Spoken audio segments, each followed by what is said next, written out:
There is a dangerous beauty in raw ambition and the lengths people will go to achieve their ultimate dreams. Witness the rise and the risks in our latest series of high-stakes cinematic dramas. Hit subscribe now and see what happens when the stakes are high. The concrete floor of cell block C was cold enough to bite through the thin sole of my prison-issue slipper, and I remember thinking, on that first morning, that the cold was honest. The cold didn't pretend to love me. The cold didn't kiss my forehead on Father's Day and then sign a sworn statement saying I tried to kill my own grandchild. I was 63 years old the day the gavel came down in that Phoenix courthouse, and I had built everything my family owned with these two hands.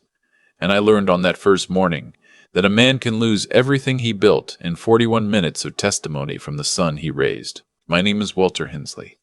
I want you to know that before I tell you the rest. I want you to know I was a real man with a real name, with calluses on my palms from 40 years of framing houses across Maricopa County, before I became inmate 48-7721 at the Arizona State Prison Complex in Florence. I built Hensley Construction from a single pickup truck and a borrowed nail gun in 1983.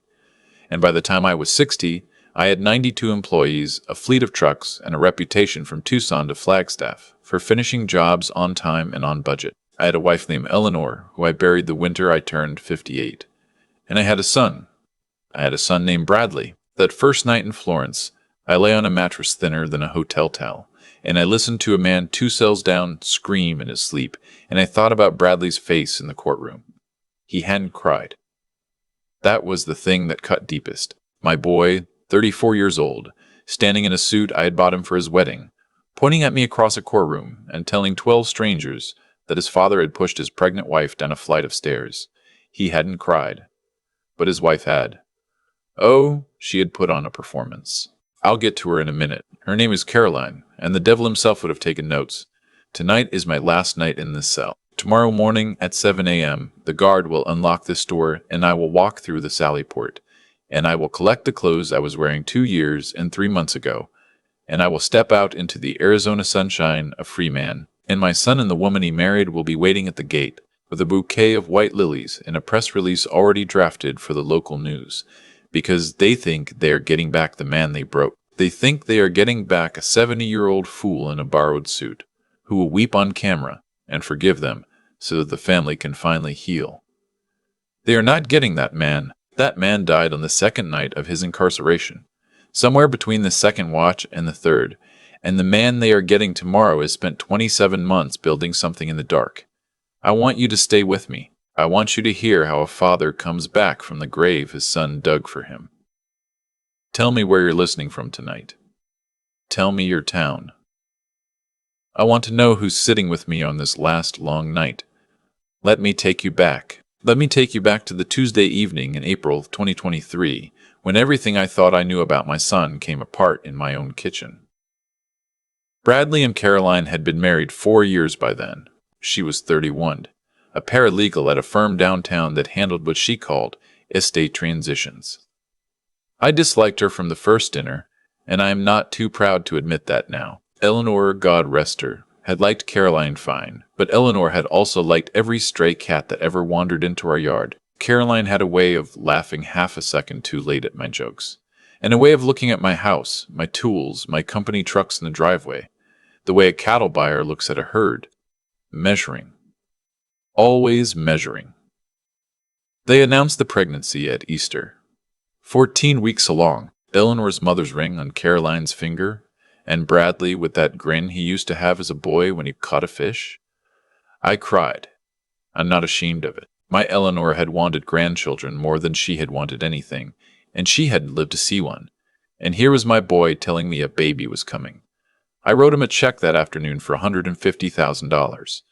A nursery, I said. A college fund. Whatever you need. Bradley hugged me. Caroline watched. 3 weeks later, on a Tuesday evening, Caroline called me crying and said Bradley had been in a car accident on the I-10. He was fine, but could I come to the house right away? She was alone and scared, and the cramping had started. I drove like a man possessed. I ran 2 red lights in Chandler.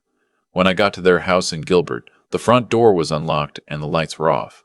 And Caroline was sitting at the top of the staircase in her bathrobe, no tears on her face, dry as the sidewalk. I called her name.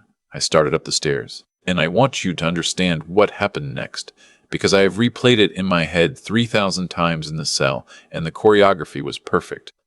I was on the 4th step from the top when Caroline stood up, took 2 steps down toward me, and then threw herself backward down the staircase. I lunged. I grabbed at the air where she'd been. She landed at the bottom in a heap and began to scream. The front door opened. Bradley walked in. My son walked in, perfectly unharmed, with his cell phone already recording. And behind him came a neighbor I'd never met. And behind the neighbor came the paramedics, who must have been called before I arrived. Everything that happened after that happened to a man who was no longer inside his own body. The handcuffs. The station. Caroline weeping into a nurse's shoulder. The miscarriage confirmed at Banner Health 4 hours later, and Bradley, my own blood, giving a statement to the Gilbert police that I had come over drunk, that I had been furious about the money I'd given them, that I had demanded it back, that I had pushed Caroline down the stairs when she tried to calm me. I had not had a drink in 19 years. I am a recovering alcoholic. My son knew that. My son stood in a police station and told an officer that his father, who had not touched liquor since 2004, had shown up drunk and violent to a pregnant woman's house. The blood test came back clean, of course. 0.0. And here's where the machine Caroline had built clicked into place. And here is where I learned what a paralegal in estate transitions actually does on her lunch breaks. A prescription bottle was produced. Oxycodone. Prescribed to me the previous summer after rotator cuff surgery. I had taken 3 pills and thrown the rest away because I know what that stuff does to a man like me.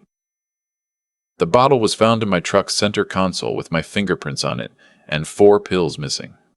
My urine was clean because I had not taken any, but the prosecution's theory was that I had crushed the pills into a drink before driving over, that the metabolites had cleared, that my tolerance from past addiction explained my functional state, and that the physical evidence of a shove, a bruise on Caroline's upper back in the shape of a palm, was the only forensic fact that mattered.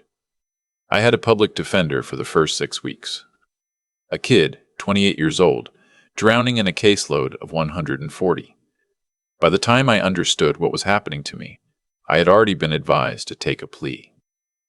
I refused. My company's attorney, Don Castellano, was a real estate specialist who had never tried a criminal case in his life, but he was loyal, and he found me a defense attorney named Martin Weiss. Weiss was competent. He was not brilliant, and he was not, I came to learn later, expecting what happened on the 3rd day of trial, when my son took the stand. Bradley testified for 41 minutes. He told the jury about a father who had become erratic since his mother's death, a father who drank in secret, a father who had resented the pregnancy because he felt Caroline was a gold digger, a father who had, on 3 separate occasions in the months before the incident, made verbal threats against Caroline that Bradley had recorded on his cell phone. He played those recordings. They were real, my voice unmistakable, saying things about Caroline that sounded monstrous out of context, stripped of the conversations that had surrounded them. I had complained about her, yes. I had told my son, in private, man to man, that I thought she was using him. I had said once, I could strangle that woman for what she's doing to you. It was a figure of speech. It was a father venting to a son after a bad Christmas dinner. Bradley had been recording me for 8 months. The jury was out for 4 hours. Aggravated assault. Endangerment. 2 years in the Arizona Department of Corrections. With the possibility of parole, I did not pursue, because I refused to appear before a board and apologize for something I had not done. They came to visit me every month. Every single month for 27 months. Caroline in a black dress. Bradley with his arm around her. The 2 of them making the 2-hour drive from Gilbert to Florence by clockwork on the 2nd Saturday. They brought cookies. They brought photographs of the nursery they had built anyway. For the baby they said I had killed, they brought a Christmas card the 1st December, signed, "We forgive you, Dad. Come home to us when you're ready." I refused every visit. 27 consecutive refusals. The guards started to recognize them at the gate. One of the COs, a woman named Officer Ramirez, who had a kind face and 3 kids of her own, asked me once why I wouldn't see them. I told her the truth. I told her that the next time I looked my son in the eye would be on a day of my choosing, not his, and it would be a day he remembered for the rest of his life.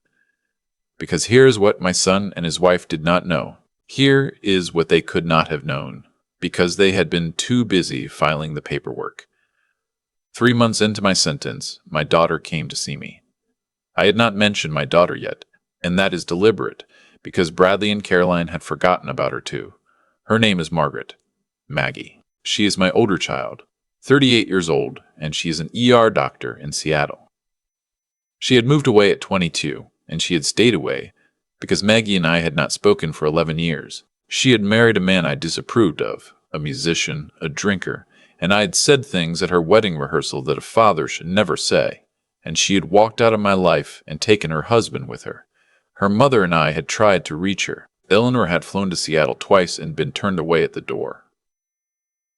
The husband, Danny, had died in 2019. Overdose. Maggie had not called to tell me.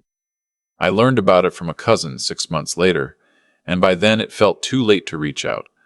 And I am a coward, and I did nothing. Eleanor died a year after that, and I wrote Maggie a letter inviting her to the funeral, and I did not hear back. I assumed she had thrown the letter in the trash. She walked into that visiting room at Florence prison on a Saturday in July, and I didn't recognize her for a full second. She had my eyes. She had her mother's mouth. She was 40 pounds lighter than the last time I had seen her, and her hair had gray in it. And she sat down across from me and she said, "Dad, I know he's lying. I've known Bradley was lying since the day I read the news." I started to cry. In a prison visiting room, in front of a dozen guards and inmates and other families, a 63-year-old man put his head down on a laminate table and sobbed like a child. Maggie reached across and took my hand. She said, "Tell me everything. Start at the beginning. I'm a doctor, Dad. I know what a stage fall looks like. I know what fingerprint evidence on a pill bottle means. Tell me everything." I told her everything. And when I was done, she said 3 words that I have carried in my chest for 24 months like a live coal. She said, "I believe you." And then she said, "Now we're going to work." Maggie had resources I did not. She had a best friend from medical school named Priya Chakravarti, who is now a forensic pathologist in Phoenix. She had a college roommate, who is now a senior partner at one of the top criminal appellate firms in the Southwest, a firm that, as it happens, I had not been able to afford before my assets were seized and my construction company was placed into a trust, controlled through a series of powers of attorney signed under duress in the weeks after my arrest, by my son and his wife. My son, you see, had not just sent me to prison. My son, within 6 weeks of my sentencing, had moved himself and Caroline into my house in Paradise Valley. He had fired my operations manager, a man named Hector Delgado, who had worked for me for 19 years, and had installed himself as the interim CEO of Hensley Construction. He had sold 2 of my fleet trucks. He had taken out a second mortgage on my house, and he had begun, with Caroline's legal connections, the slow and careful process of transferring my company's assets into a holding entity called Hensley Legacy LLC, of which Bradley was the sole managing member and Caroline was the secretary. Caroline's law firm, the one that handled estate transitions. Do you understand now what she was? Maggie understood. Maggie's appellate lawyer friend, a woman named Rebecca Okonkwo, understood the moment she saw the paperwork. And from a prison payphone, in 10-minute increments over the course of a year and a half, I began to dismantle what my son and his wife had built. First, we needed the medical records. Priya, the forensic pathologist, obtained the full hospital file on Caroline's miscarriage through a records request connected to a civil suit Rebecca filed on my behalf. What we found in those records was the first crack in the wall. Caroline had been seen at a clinic in Scottsdale 3 weeks before the staircase incident, complaining of abdominal cramping. The attending physician had noted concerns about the viability of the pregnancy. He had recommended bed rest and follow-up. The follow-up had never occurred. In the emergency room at Banner Health, on the night of my arrest, the attending OB had noted in handwriting that the prosecution had never introduced into evidence that the fetal tissue recovered was consistent with a loss that had likely begun 24 to 72 hours prior to presenting trauma. 24 to 72 hours. The baby was already gone before Caroline threw herself down those stairs. She had known, and she had used her own miscarriage as the stage on which to destroy me. Second, we needed the recordings, the ones Bradley had played in court, the edited ones. Rebecca's firm had a digital forensics expert who, given the original audio files through a discovery motion in the civil case, was able to demonstrate splicing. 2 of the 3 recordings had been cut and reassembled from conversations that had taken place months apart. The "I could strangle that woman" clip had been surgically removed from a conversation in which I had then said, "But of course I'd never do a thing. She's the mother of my grandchild. I just wish she loved you back the way you love her." That second half had been deleted. Bradley had deleted himself. The metadata proved it.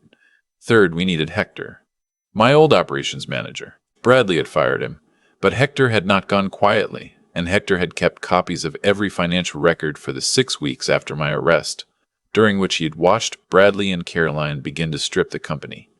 He had not known what I wanted him to do with those records. He had kept them in a safe in his garage, hoping.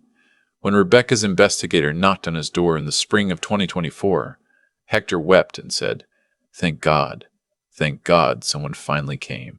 Fourth, and this is the part that took the longest, we needed a witness to the staircase itself. The neighbor who had walked in behind Bradley that night was a man named Greg Whitmore, who lived 3 houses down. Greg had testified at my trial that he had heard shouting and had come over to check on Caroline. What Greg had not testified to, because he had never been asked, was that Bradley had come to his house 20 minutes earlier and asked him to be available in case anything happened tonight. Greg, we learned through Rebecca's investigator, was a recovering gambling addict who owed Bradley $6,000. Bradley had forgiven the debt the week after the trial ended. There was a canceled promissory note. Greg had kept a copy because Greg, as it turned out, had a conscience that had been eating him alive for 2 years. He agreed to sign an affidavit. He agreed to testify. By the spring of 2025, Rebecca Okonkwo had assembled a case for post-conviction relief that was not merely strong, it was surgical. But she did not file it. On my instructions, she did not file it. I told her to wait, because I did not want my conviction overturned in a courtroom with no audience. I did not want a quiet motion granted in chambers. I wanted my son to be standing at the prison gate tomorrow morning with his lilies and his press release and his wife on his arm, ready to welcome home the broken father he thought he had created. I wanted him to see me walk through that gate a free man, and I wanted him to not know yet, not for another hour, not until he was sitting across from me in the restaurant he had chosen for our union lunch, that everything he had built on the bones of my reputation was about to be burned to the foundation. Rebecca has filed the motion this morning. It is, as I speak to you, sitting in the docket of the Maricopa County Superior Court, scheduled for an emergency hearing at 2 p.m. tomorrow. The Arizona Republic has a reporter who has been briefed on the evidence under embargo. She will publish at 1 p.m. Hector Delgado has been reinstated as the acting CEO of Hensley Construction, effective 6 a.m. Tomorrow, by a court order Rebecca secured last Friday that my son does not yet know exists. The locks on my house in Paradise Valley will be changed by a locksmith at 8 a.m., 30 minutes after I walk out of Florence. Bradley and Caroline will return from their celebratory lunch to find their belongings in boxes on the driveway and a uniformed deputy waiting to serve them with a civil complaint for fraud, elder abuse, and conversion of corporate assets. And Caroline will find out at approximately 2:15 p.m. tomorrow that Rebecca has also filed a complaint with the Arizona State Bar regarding her role in the fraudulent transfers, and that the law firm where she has spent the last 5 years transitioning estates is, at this very moment, being notified by the Bureau that one of its paralegals is the subject of a criminal referral. My daughter Maggie will be waiting for me tomorrow morning, not at the front gate, at the back of the parking lot, in a rental car, out of sight of the cameras my son will have brought. We will drive to a diner in Florence, and we will have pancakes, and we will watch the news on my phone as the story breaks. She will hold my hand across the table.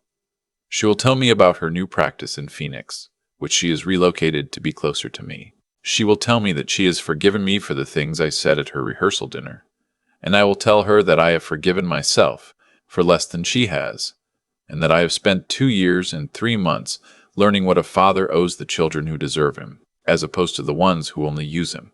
Bradley and Caroline will go to prison. I am not a lawyer, but Rebecca has told me the charges are strong enough to secure convictions, and the sentences, given the sophistication of the fraud and the targeting of an elderly victim, will likely exceed the 24 months I served.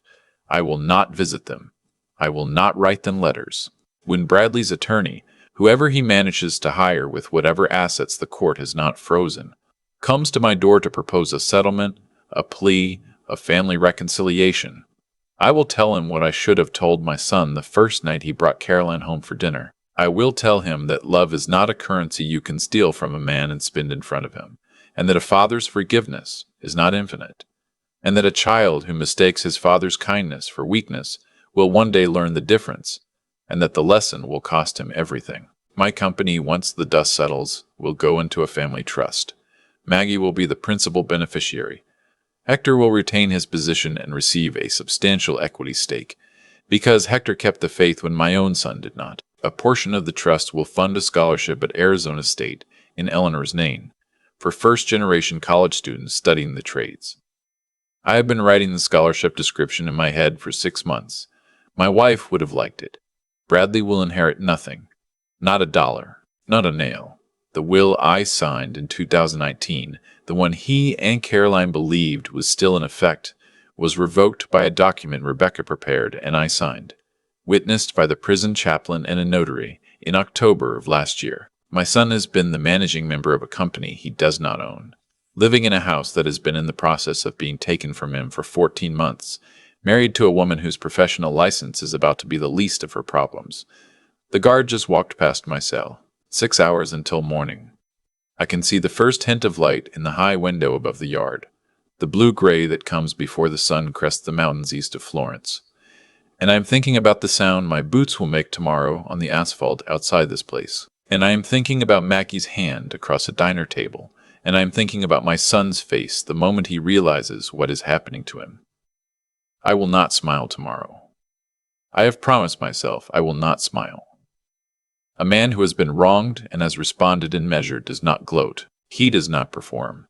He walks out of the cage his enemies built for him, and he walks past them without looking back, and he lets the consequences they authored do the work they were designed to do. But somewhere in my chest, where Eleanor used to live, there is going to be a moment tomorrow at 7:01 in the morning when I step through that gate and I feel the Arizona sun on my face for the first time in 27 months. And in that moment, I am going to think about every night I lay on this cot, and every cookie Caroline brought that I refused to eat, and every Christmas card signed, "We forgive you." And I am going to know, the way a man knows his own name, that I won.